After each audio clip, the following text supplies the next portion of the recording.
আসসালামু আলাইকুম। খামারের এই সারির যে গরুগুলো আছে, এই গরুগুলো সবগুলো একদম খাবার এক্সপার্ট। এদেরকে খাবার দেওয়ার সাথে সাথে খাবারে লেগে পড়ে। আর সবসময় খাই খাই একটা স্বভাব। খামারে ঢুকলেই দেখবেন যে তাকায় থাকে খাওয়ার জন্য। আর এই বাছুরটা আর আমার যে বকনাটা ছিল ফ্রিজিয়ান, তো এদের পাশে এদেরকে রাখা হয়েছে নতুন দুইটাকে।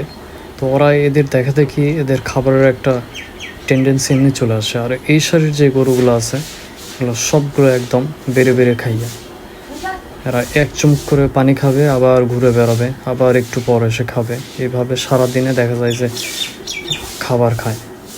এদের খাবারের কোনো চাহিদাই নাই, তিনটা সেম একই। আর গরুগুলোকে নিয়ে আসার পর এখনও ক্রিমের ডোজটা করানো হয় নাই। কালকে ইনশাল্লাহ ক্রিমের ডোজটা করে দেব।